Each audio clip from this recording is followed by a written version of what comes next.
আসসালামু আলাইকুম। সবার আগে বাছাই করা 10টি আন্তর্জাতিক খবর জানিয়ে দেব। প্রথমেই থাকছে শিরোনাম। তবে তার আগে অনুরোধ থাকবে ভিডিওটিতে একটি লাইক দিবেন।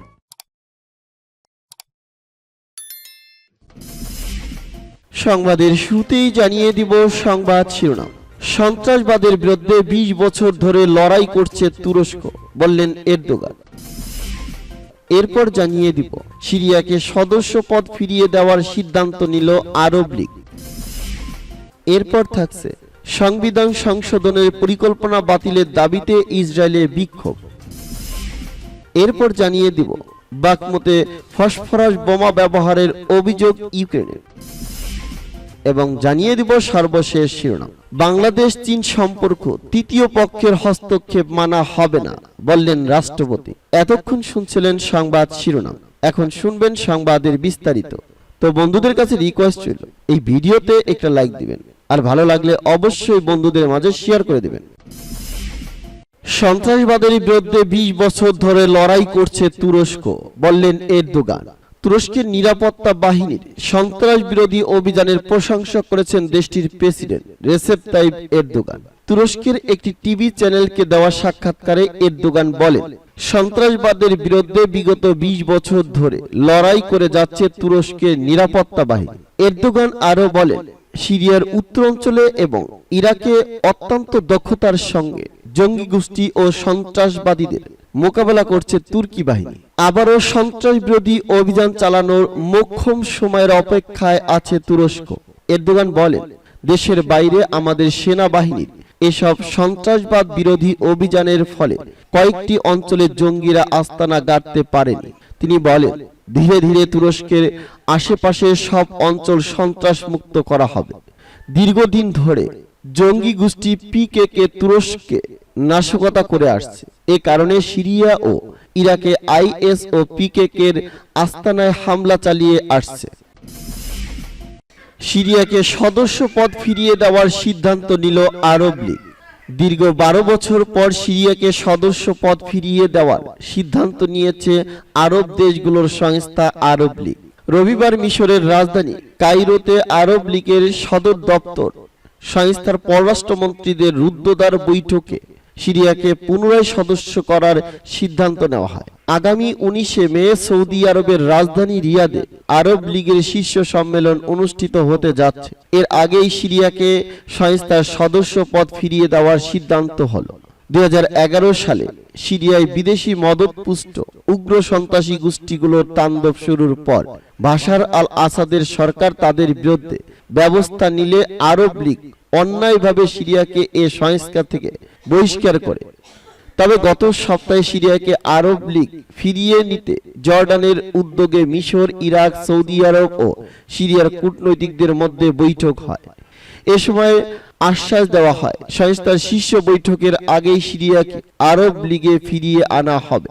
1945 সালে যে 6টি দেশ মিলে আরব লীগ গঠন করেছিল, সিরিয়া তার একটি। সংবিধান সংশোধনের পরিকল্পনা বাতিলের দাবিতে ইসরায়েলের বিক্ষোভ। সংবিধান সংশোধনের পরিকল্পনা বাতিলের দাবিতে আবারও বিক্ষোভ হয়েছে ইসরায়েলে। গত শনিবার রাতে তেল আবিবের রাস্তায় বিক্ষোভে নামেন কয়েক হাজার মানুষ। প্লাকার্ড ও ইসরায়েলের পতাকা হাতে সরকার বিরোধী নানা স্লোগান দেন বিক্ষোভকারীরা। আন্দোলনকারীরা বলেছেন, বিচার বিভাগে সংস্কার প্রস্তাবের মূল কারণ দুর্নীতির অভিযোগে প্রধানমন্ত্রী নেতানিয়াহুর বিচার ঠেকানো। এতে বিচার ব্যবস্থা দুর্বল ও সরকারের মুখাপেক্ষী হয়ে পড়বে বলে দাবি তাদের। চলমান বিক্ষোভে নেতৃত্ব দিচ্ছেন নেতানিয়াহুর রাজনৈতিক বিরোধীরা। বিক্ষোভকারীদের দাবি, দেশকে দুর্নীতিগ্রস্তদের হাত থেকে বাঁচাইতেই তাদের এই আন্দোলন। দাবি আদায় না হওয়া পর্যন্ত রাজপথ ছাড়বেন না বলেও হুঁশিয়ারি দেন তারা। এক বিক্ষোভকারী বলেন, সত্যি বলতে দেশকে নিয়ে অনেক চিন্তা হয়। আমি কোনোভাবেই চাই না দেশ দুর্নীতিগ্রস্তদের হাতে থাকুক। এদিকে ইসরায়েলের ইতিহাসের সবচেয়ে বড় অভ্যন্তরীণ সংকটগুলোর মধ্যে এই আন্দোলনের অন্যতম বলে জানিয়েছেন রাজনৈতিক বিশ্লেষক। সংবিধান সংশোধনের পরিকল্পনা বাতিলের দাবিতে বছরের শুরু থেকে প্রতি সপ্তাহে বিক্ষোভ হচ্ছে ইসরায়েলে। এর আগে বিক্ষোভের মধ্যেই সংস্কার বিল পার্লামেন্টে স্থগিত করেন প্রধানমন্ত্রী বেনিয়ামিন নেতানিয়াহু। তবে স্থগিত নয়, বিচার ব্যবস্থা সংস্কারের পরিকল্পনা পুরোপুরি বাতিলের দাবি জানান তারা। সরকার তাদের দাবি না মানায় ধীরে ধীরে বিক্ষোভের মাত্রা বাড়তে শুরু করেন বিক্ষুব্ধরা। বিক্ষোভ চলাকালে পুলিশের সঙ্গে সংঘর্ষের ঘটনাও ঘটেছে, আটক করা হচ্ছে অনেককে। বাকমুতে ফসফরাস বোমা ব্যবহারের অভিযোগ ইউক্রেনের। বাকমুত শহরে রাশিয়া ফসফরাস বোমা ব্যবহার করছে বলে অভিযোগ করেছে ইউক্রেন। শহরে উপর থেকে বৃষ্টির মতো ফসফরাস ফেলা হচ্ছে, তা থেকে বাকমুতে আগুন জ্বলতে দেখা গেছে। ড্রোন থেকে নেওয়া ফুটেজ প্রকাশ করেছে ইউক্রেনের সামরিক বাহিনী। সাদা ফসফরাস অস্ত্র ব্যবহার নিষিদ্ধ নয়, তবে বেসামরিক এলাকায় তাদের ব্যবহার যুদ্ধ অপরাধ হিসেবে বিবেচিত হয়। আগুন দ্রুত ছড়িয়ে পড়তে সাহায্য করে ফসফরাস, যা নেভানো খুব কঠিন। রাশিয়ার বিরুদ্ধে এর আগেও তা ব্যবহারের অভিযোগ রয়েছে। রাশিয়া কৌশলগত কারণে কয়েক মাস ধরে বাকমুত দখলের চেষ্টা করছে। পশ্চিমা কর্মকর্তাদের অনুমান, ইউক্রেনের হামলায় মস্কোর হাজার হাজার সৈন্য মারা গেছে। ইউক্রেনের প্রতিরক্ষা মন্ত্রণালয় টুইটারে লিখেছে, রাশিয়া বাকমুতের অদখলকৃত এলাকা লক্ষ্য করে হামলা চালাচ্ছে। হামলা কখন হয়েছিল তা স্পষ্ট নয়। ইউক্রেনের প্রকাশ করা ফুটেজে দেখা গেছে উঁচু ভবনগুলোর চারপাশে আগুন জ্বলছে। সামাজিক যোগাযোগ মাধ্যমে পোস্ট করা অন্যান্য ভিডিওতে দেখা গেছে মাটিতে আগুন জ্বলছে। রাতের আকাশ সাদা মেঘে দ্বারা আলোকিত হচ্ছে। মোমের মতো একটি পদার্থ, সাদা ফসফরাস। এটি 800 ডিগ্রি সেলসিয়াস তাপমাত্রায় পুড়ে অক্সিজেনের সংস্পর্শে এলে জ্বলে ওঠে। এটি উজ্জ্বল সাদা ধোলার কুণ্ডলী তৈরি করে। হিউম্যান রাইটস ওয়াচ সতর্ক করেছে, রাসায়নিকটিকে এর তীব্রতার জন্য খুব ক্ষতিকর। এটি অত্যন্ত আঠালো এবং অপসারণ করা কঠিন। ইউক্রেনের প্রেসিডেন্ট ভ্লাদিমির জেলেনস্কি গত বছর রাশিয়ার বিরুদ্ধে ফসফরাস বোমা ব্যবহারের অভিযোগ তুলেছিলেন। তখন অভিযোগ অস্বীকার করে ক্রেমলিনের প্রেস সচিব দিমিত্রি পেসকভ বলেন, যুদ্ধে রাশিয়া কখনোই আন্তর্জাতিক নীতি ভঙ্গ করেনি। তৃতীয় পক্ষের হস্তক্ষেপ মানা হবে না বলেন রাষ্ট্রদূত। বাংলাদেশের রাজনীতি বা কোনো ইস্যুতে তৃতীয় পক্ষের হস্তক্ষেপ পছন্দ করে না বেইজিং। কূটনৈতিক ভাষায় সেটা ফের স্মরণ করিয়ে দিলেন ঢাকাস্থ চীনের রাষ্ট্রদূত ইয়াও ওয়েন। গতকাল বাংলাদেশ চীন সম্পর্ক ভবিষ্যতের পূর্বাভাস শীর্ষক কসমস ডায়ালগে ইয়াও ওয়েন বলেন, চীন বাংলাদেশের নিজস্ব উন্নয়নের পথ বেছে নেওয়ার বিষয়টিকে সম্মান করে এবং এর ভিত্তিতে বাংলাদেশের সঙ্গে কৌশলগত যোগাযোগ ও পারস্পরিক শিক্ষা জোরদার করতে ইচ্ছুক।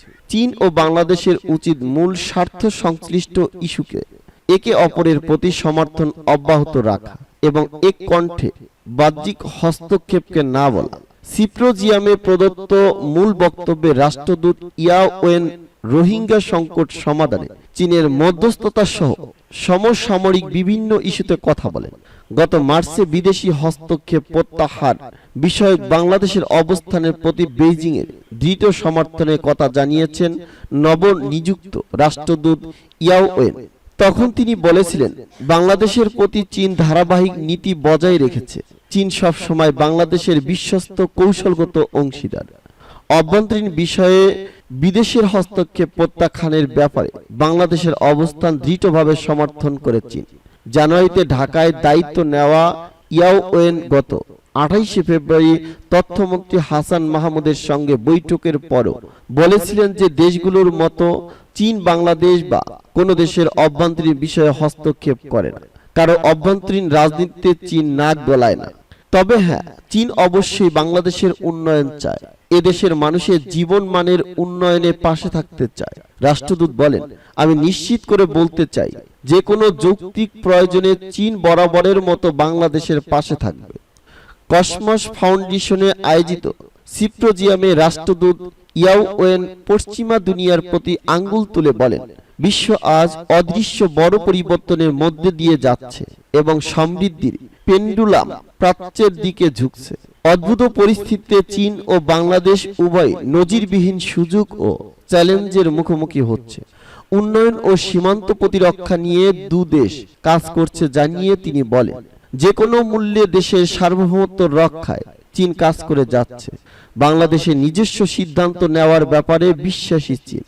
বিদেশি হস্তক্ষেপে বাংলাদেশ সঠিক সিদ্ধান্ত নেবে এমন আশা করে চীনা দূত আরো বলেন, 2030 সালের মধ্যে মার্কিন যুক্তরাষ্ট্রকে পেছনে ফেলে 1 নম্বর অর্থনীতির দেশ হবে চীন। বিশ্বের অগ্রগতির জন্য মার্কিন চীন দ্বিপক্ষীয় সম্পর্ক জোরদার হওয়া প্রয়োজন হলেও তা ক্রমশ নিম্নগামী। এ সময় ভারত ও চীনের সম্পর্ক নিয়েও কথা বলেন রাষ্ট্রদূত। তার ভাষ্য ছিল, চীন ও ভারত একসঙ্গে কোনো বিষয়ে কথা বললে গোটা বিশ্ব তা গুরুত্ব সহকারে শুনবে। দুদেশ একজন আরেকজনের নিরাপত্তার হুমকি হবে।